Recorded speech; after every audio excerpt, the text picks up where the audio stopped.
तो power play segment में सबसे पहले सुमित मूलचंदानी साहब, मैं आपके पास आना चाहूंगा। बताइए आपकी ट्रेडिंग रणनीति आखिरी घंटे के लिए क्या है?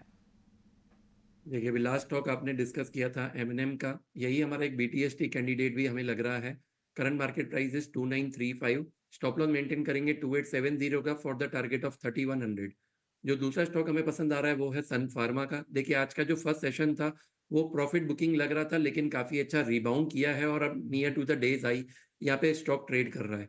1576 करंट मार्केट प्राइस है। स्टॉप लॉस मेंटेन करेंगे 1557 का, और 1615 ये हमारा टारगेट रहेगा। एक फॉलोअप देना चाहूंगा, आज के ओपनिंग सेशन ओपनिंग ट्रेड में हमने ग्लैंड फार्मा सजेस्ट किया था। 1980 का बाइंग लेवल था। स्टॉक ने इंट्राडे में ही 2140 के लेवल्स को टच किया है। करंट मार्केट प्राइस है 2060।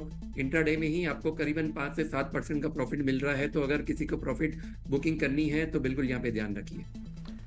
ठीक है, तो अब बढ़ते हैं समित चौहान साहब के पास। समित जी बताइए आपकी ट्रेडिंग पे कौन सी है? अगर हम देखें तो हाईएस्ट लेवल पे फिलहाल ट्रेड कर रहा है, बट बैंकिंग में कहीं ना कहीं यहाँ पे पार्टिसिपेशन नहीं आ रहा। बैंकिंग का पार्टिसिपेशन जब नहीं आता तो उतना कन्विक्शन रैली में नहीं होता। तो यहाँ पे थोड़े डिफेंसिव नेम्स के साथ हम जाना, जिसमें ऑरोबिंदो फार्मा हमें अच्छा लग रहा है। ये स्टॉक ओवरऑल हम देखें तो फार्मा में काफी स्ट्रॉन्ग रैली दिख रही है। तो ऑरोबिंदो फार्मा जो क्लियरली एक ब्रेकआउट यहाँ पे कंफर्म करते हुए दिख रहा है। 1315 के स्टॉप लॉस से लॉन्ग करने की सलाह होगी। 1378 का टारगेट रहेगा। और जो दूसरा बाय अगेन एफएमसीजी स्पेस में हम अच्छा बज़ देख रहे हैं 2-3 दिनों से। तो डाबर जो ऑलरेडी आई गेस कवर हो चुका है, तो डाबर में हम बाय करने की सलाह देंगे। 643 का टारगेट, 625 का यहाँ पे स्टॉप लॉस होगा। कुछ और स्टॉक्स पर फोकस करते हैं। और थोड़ी देर पहले मैंने कुछ करेक्शन वाले स्टॉक्स की चर्चा की थी, जिसमें हमने पूरे रेल वाले स्टॉक्स जो थे, रेलवे स्टॉक्स थे, उनकी चर्चा की। अब ज़रा हम कुछ और स्टॉक की ओर बढ़ते हैं। पीएसयू स्टॉक्स ही हैं, मझगांव डॉक और बीईएमएल। क्या इन दोनों का करेक्शन एक मौका बन सकता है? समीत चौहान साहब, मैं आपके पास आना चाहता हूं। मझगांव डॉक और बीईएमएल, जरा इन दोनों पर अपनी राय दीजिए। क्या रणनीति अपनाई जानी चाहिए फिलहाल?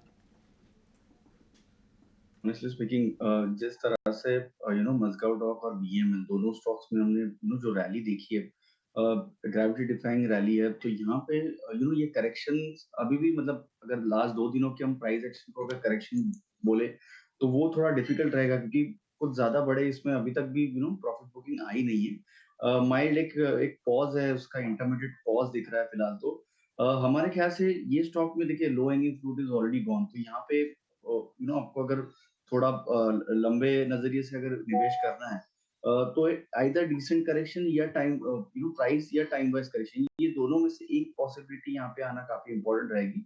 प्राइस वाइज तो करेक्शन ये स्टॉक में आ नहीं रहा है। एटलीस्ट अगर टाइम वाइज स्टॉक थोड़े टाइम के लिए कंसोलिडेट हो, एक रेंज में लगभग 10 से 12% के अगर रेंज में रहे, तो वहां पे आपको लो लेवल्स पे कहीं ना कहीं ये स्टॉक में 5,000 4,500 के आसपास एक बाइंग अपॉर्चुनिटी मिल सकती है। हमारे ख्याल से price wise as well as time wise, ये दोनों अगर पॉसिबिलिटीज ये दोनों स्टॉक्स में भी आती है, तो एक अच्छी एक हेल्दी हम correction next leg of the rally के लिए अनफोल्ड होते हुए दिख सकता है। कि बीईएमएल पर करीब 4% की गिरावट आज के ट्रेडिंग सेशन में दिखी है। इसके अलावा एप्पल पर नजर डालते हैं, 3.5% की तेजी। सिटी की रिपोर्ट आई थी, इनिशिएटिंग कवरेज रिपोर्ट है, खरीदारी की राय दी है और 1600 रुपए प्रति शेयर का लक्ष्य दिया है। स्टॉक अभी 1416 के आसपास है। उनका मानना है कि डिजिटल एड स्पेंड्स बढ़ने से कंपनी को फायदा हो सकता है। मोबाइल एड बजट्स में भी बढ़ोतरी देखने को मिल रही है, जिसके चलते कंपनी एप्पल जैसी कंपनी को फायदा हो सकता है। मार्जिन्स 400 बेसिस पॉइंट से एक्सपैंड हो सकते हैं और 20% का top line growth CAGR basis पर कंपनी रिपोर्ट कर सकती है। तो सिटी की इस रिपोर्ट के चलते 3.5% की तेजी एप्पल पर दिखी है। टेक्निकल्स पर भी इसी स्टॉक पर राय ले लेते हैं। सुमित, आपसे पूछना चाहूंगी, 4% की तेजी के बाद स्टॉक पर क्या राय बनेगी? देखिए, अगर मैं ओवरऑल वीकली टाइम फ्रेम पे जब चार्ट देखता हूं तो बिल्कुल एक यहाँ पे बुलिश ब्रेकआउट आया हुआ है।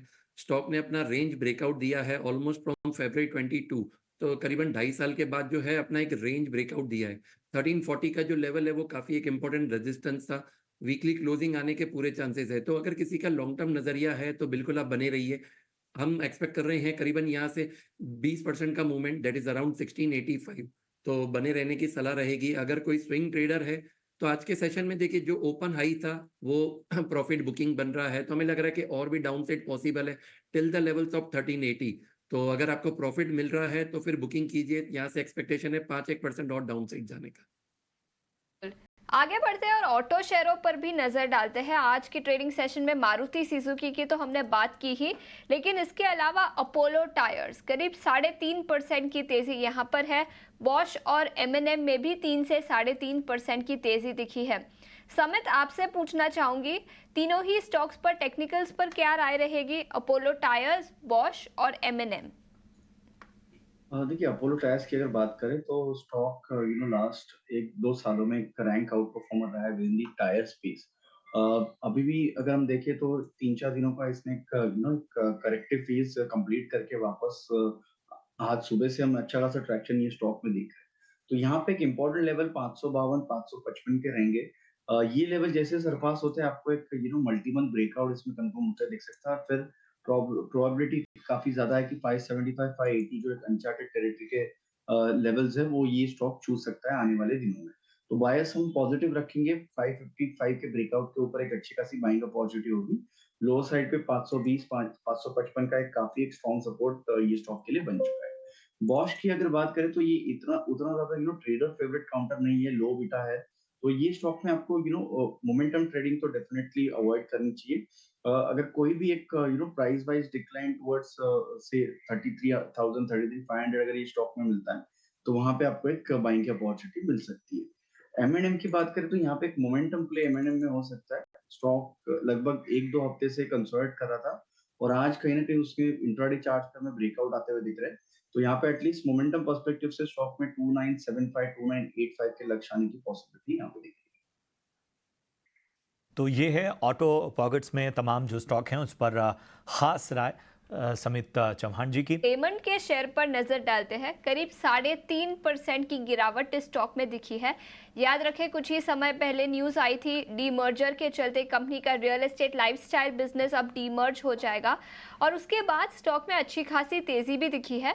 कुछ दिनों इसके बाद आज के ट्रेडिंग सेशन में करीब 3.5% की गिरावट। समित, आपसे पूछना चाहूंगी, क्या राय बनेगी रेमंड के स्टॉक पर, और अगर किसी का मीडियम से लॉन्ग टर्म का नजरिया है तो उस हिसाब से राय दीजिए।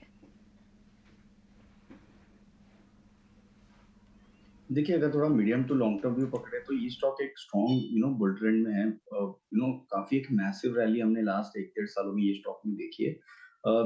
कोई भी इन बिटवीन हमने मेजर करेक्शन नहीं देखा है। यस, एक 3-4 दिनों का रनिंग करेक्शन के बाद ये स्टॉक वापस उसकी अपवर्ड ट्रैजेक्टरी कंटिन्यू करता है।